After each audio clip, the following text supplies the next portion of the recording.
here we have it. We're finally doing it.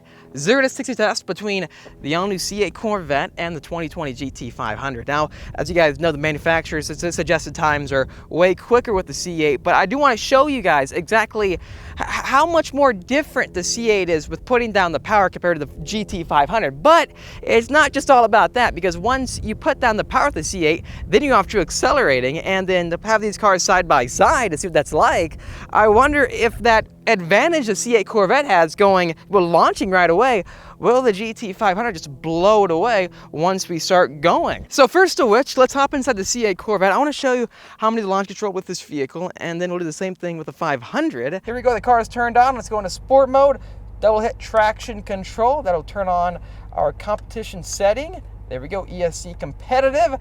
And then now launch control is turned on. Foot to the floor with the brake, foot to the floor with the gas, let go of the brake, and it should put down all the power really well and then just rock it off the line. Now, if you ever watched the channel, you're gonna know that we've done a ton of 0 to 60s with the C8 Corvette. We've gotten amazing times doing them. But coming out here to this higher elevation area, it does make me wonder.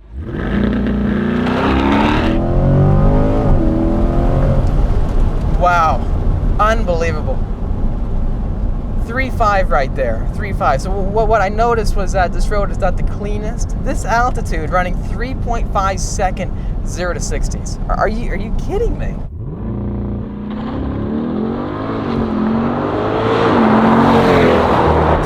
.2 seconds. As you saw there, the car is putting down the power so well. It's like, even in this kind of environment with the ground not being super sticky, the cars, they do a phenomenal job of hooking up and going. This is gonna be a high bar for the 500 to beat. Look at this road. This is not the best road possible, but it is your real world average environment, right? You're not gonna have the best conditions everywhere, right? Because this car has been tuned in such a way with a DCT transmission, the first gear, it's so low that when you're launching the car, it just throws you. For having 495 horsepower, it's way quicker than it should be, I think, because I've driven a lot of cars with equivalent horsepower to this, or pretty close to this horsepower, and they feel so much slower. And I think that launch with the launch control makes this car, it brings it to the next level. Even though this is a Stingray right here, it's a supercar. And honestly, it performs so good. I don't know how they did it, but as you can see, it's like playing a video game. It's like going on an app on your phone. Everything is programmed and built. All you got to do is stop the car, foot to the brake, foot to the gas, let go of the brake, and then you're good to go. It's gonna put down great, just fantastic times over and over again. It's not a puzzle to try to get done. You're not trying to heat up the back tires. No, you don't need to do that. The weight, it's all right here. So it really gives you a ton of advantages. Here we go, real world environment testing with the new GT500. Now, first of which, this car's got a ton more horsepower. So getting in this, I'm thinking to myself, well, what am I going to do to put down that power? Am I just going to be spinning? It's going to be a task. Let's go into drag mode, the best setting for this. It should loosen the suspension front and back for optimum weight transfer for a launch control. Now let's turn on our 0 to 60, but first let's adjust our launch control RPM. So we are at 2200 RPM right now. That could be a bit too much. Now the C8 Corvette launches at 3500. Initially, let's start a bit lower than this. I'll go for about 1800. That should be a fair number, I think. Depending on how much it's spinning, we can adjust this later. So the 500 gives you much more adjustability. However, it's just not as seamless as the C8 Corvette is. You can just get inside the C8 Corvette and do a launch control. This, you got to adjust things. You got to probably do a line lock, heat up the back tires. But let's just try 1800 RPM right now. It's pretty hot outside, so the tires should be warm enough. Then hit OK to start, and then everything should be good to go. We have our DCT set in automatic, and let's do this.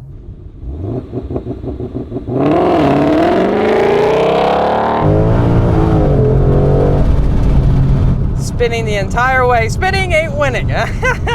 Shoot, that ain't too good. But let's try that again, see what happens.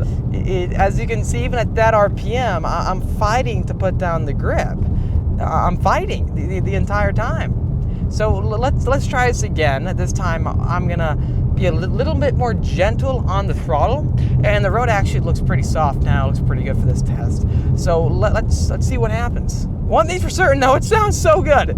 The sound, it's much more of a exhilarating thrill getting on the power and just going with this car. The acceleration and the sound with the GT500 is a part that is an eye-opener.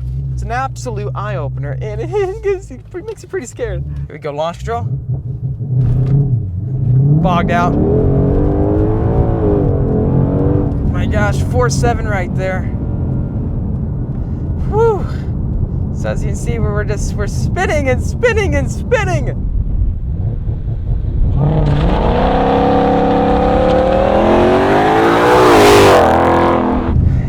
I'm getting barely 4.9s and 4.8s for 0 to 60s. It's not hooking up. Wow.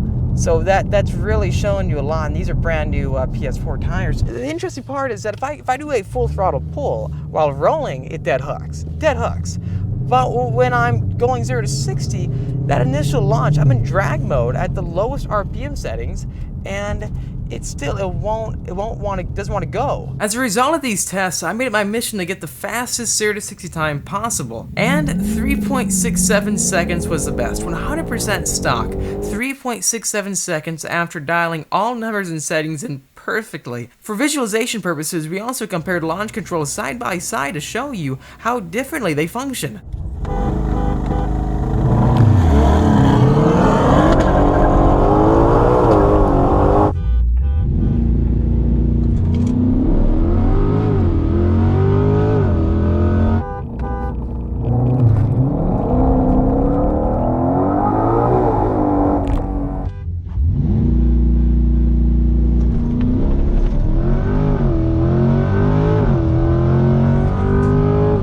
Over and over again, the results were always the same.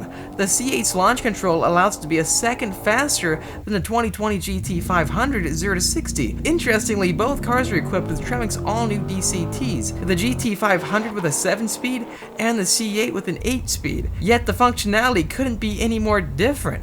For example, the launch control with the GT500, there's a built-in delay. So after you're ready to launch, so the second you release the brake, you wait about half a second and then the car finally engages and goes. The C8 doesn't do that. I do wonder why that is. What's our conclusion? The GT500 is much more of a purpose-built drag car for the serious drag racers, someone who wants to tinker with their car, set up the RPM perfectly for each condition, someone who loves the process of doing legendary line lock burnouts to heat up their rear tires, someone who is an avid racer dedicated to all the go faster variables, such as gluing up an entire drag strip for a supernatural launch. The C8, on the other hand, is faster elsewhere.